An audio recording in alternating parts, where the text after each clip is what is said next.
Hey, this is Jack Downs here with a little reminders and additional information to help you prepare for the exam, which is our first class after break.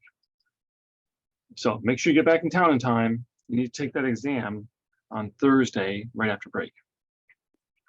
Okay, so yes, if you were in class, last class, we had a review using Jeopardy. And I also gave you a handout about word distinctions to particularly look at. And I reminded you, and this is extremely important, that you should use an index card. You take a regular full-size index card, like the ones we use for speeches, and you handwrite front and back all your notes on it.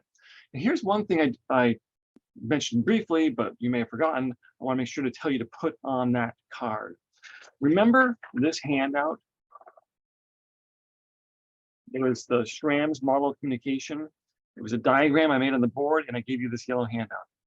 I suggest you sketch this out very small to save space on your card, because you're going to need that for the exam. So that's on the exam. I mentioned that in particular because I know a lot of people had trouble with that on the study guide and kind of skipped it or only did part of it or something, but that is on the exam. Okay, what else? I'm going to share my screen and show you a reminder on Moodle. So let's do that now. And you should be seeing my Moodle, and there is a folder called Jeopardy. So you should go into there, and there you see what? Well, I've given you exam 2 and 3 also, but you can ignore those, of course. But exam 1 is what we're talking about. And I've given you both the PDF and the actual PowerPoint files, if you want to download them and you run them in PowerPoint, same as I did, of the Jeopardy. So you can review that right there, or even just go through the questions yourself, if you want to do it in PowerPoint form. So there's that to do. And I wanted to, because I didn't have time in class to go over the word distinction list that I gave you. I want to just briefly do that. You have a list, and most of them are pretty easy, but there's a couple problem ones. So let's look at that. Here I have them up in front of me here, and I've got kind of like, if you want, answers sort of, and other things I'm going to read to you. AM, PM is pretty easy, just that's the way we write it. Do realize we don't say AM in the morning. It was 7 a.m. in the morning. You could say it's 7 in the morning, or you could say it's 7 a.m. You won't say both of them because that'd be redundant. We don't say 12 when we talk about noon. We just write noon. Okay, it's noon on Wednesday, for instance.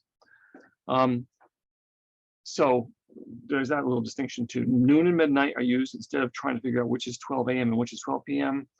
And we write AM and PM this way. Oh, by the way, if you ever end up with a PM or an AM at the end of a sentence, there's just one period. Okay, among and between can be a little bit tricky. Not really. Usually you have a feel for it. I think you usually would get this right. But remember, usually between is 2, and usually among is more than 2. But there's a little bit more to it.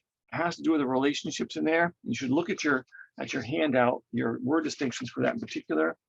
And it says that, for instance, among is they're loosely related things. So they were among enemies. He walked among the crowd. They were grumbling among the students. So there's a vaguer number, and the relationship is not as concrete. But between is definitely a direct relationship. Usually just 2, although it could be more than 2 in some examples. There's a good example in your handout. Between would be you must choose between right and wrong. Those are 2 things. Or there's dissension between the faculty and the administration. Those are 2 things that are directly related. And more than 2, how about there was a debate between the 10 candidates. They're directly related. There's more than 2, but that's okay because it's directly related. Okay, what else? Because Incense is pretty easy, just although we're much more flexible about it in general and maybe day to day, but in your speech and in writing, you should be more distinct about it. You are studying because I asked you to. It's causation. But you've been studying since 8 in the morning. It's time. Okay. And what else?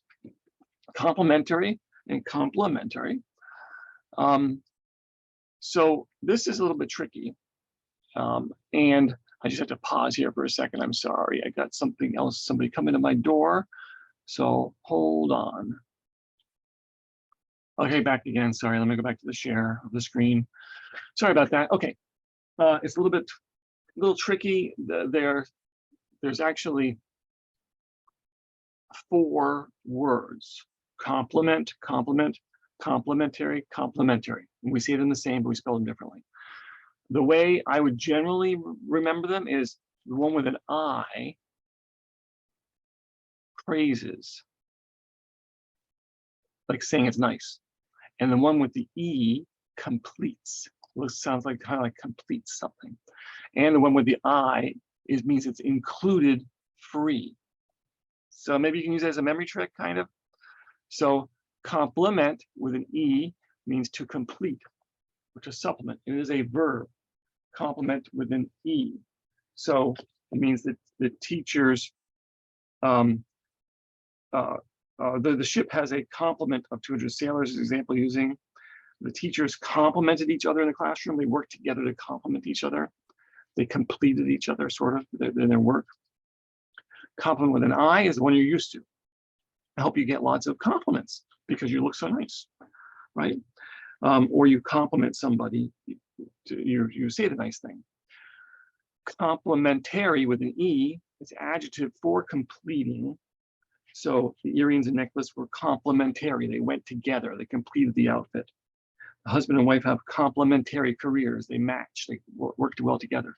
And complementary with an I, all right, it means it's for free or included. It was a complimentary beverage or a ticket or something. Allows you to get in for free or have it for free with an I, complimentary with an I.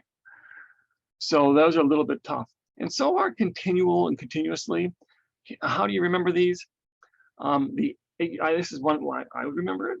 The A word is again and again, right? It's repeated, but not nonstop. It's repeated. But the OUS word is one uninterrupted sequence. You know, like 1 OUS, get it? One uninterrupted sequence. In other words, it's like the fan is on continuously. It never stops. But I would wear that outfit continually, repeatedly. But I take it off sometimes. How about capital and capital? The way I remember is, this is kind of like a reverse memory trick. Capital, the one that looks like capitalized, is not capitalized. Okay? But capital is. We say Albany is the capital of New York. That is AL, not capitalized. But we could say the state capitol building in the New York State Capitol in Albany, meaning the building, and that is capitalized. The OL, the O is the object. Remember it that way too. O is the object, it's the building. Accept, and accept. Really, I don't think you have a problem with those. Communications, just remember the S is the system, right? You have good communication skills. That's not an S on the end, right? But he is a communications expert, as in he deals with communications systems. S for the system, you know, digital TV system and other communication systems. Around and about, pretty easy, really. Just we are less distinct, sometimes casual use, but in general, try to keep these distinct. Around is like a physical thing. He hung around the dorm. About means approximately. It cost me about $5. Affect, defect. I remember it by saying A for affect, V for verb, E for effect, N for noun, because that handles most of the cases. A, very easy noun. A, verb. E, noun. Okay, so we talk about the effect of his action, right? It causes this effect, right? Effect, that's the thing, right? That is the noun. But I affected his career when I got him that job. I I influenced it. All right. There is an exception. There's other exceptions actually, but there's only one exception you have to worry about really.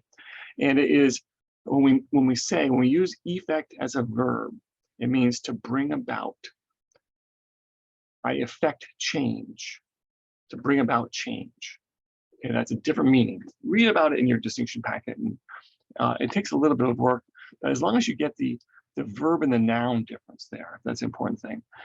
Any one of the students could do this. That's a particular one. Anyone could do it. That's a general one. And already, already,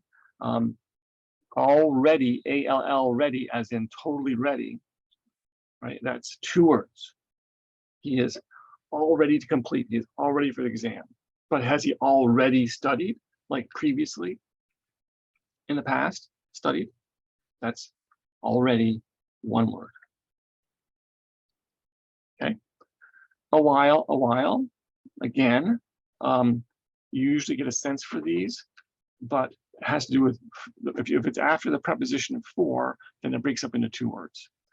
Sometimes, it's, again, let's get together sometime, it's indefinite, but we walked for some time, it means a period of time. All right, those are the major ones for you to worry about. So I hope this little video helped. And again, please use the index card. I hate to see people, let me go back out of the share. I hate to see people come to the test without the advantage of the index card, right? It really helps you. So write these things out. Any of these that you're not sure about. What does it take you? What, half an hour or something to just make some little notes in the index card and bring it with you? So please do that. Okay, have a great break, and I'll see you for the exam after break.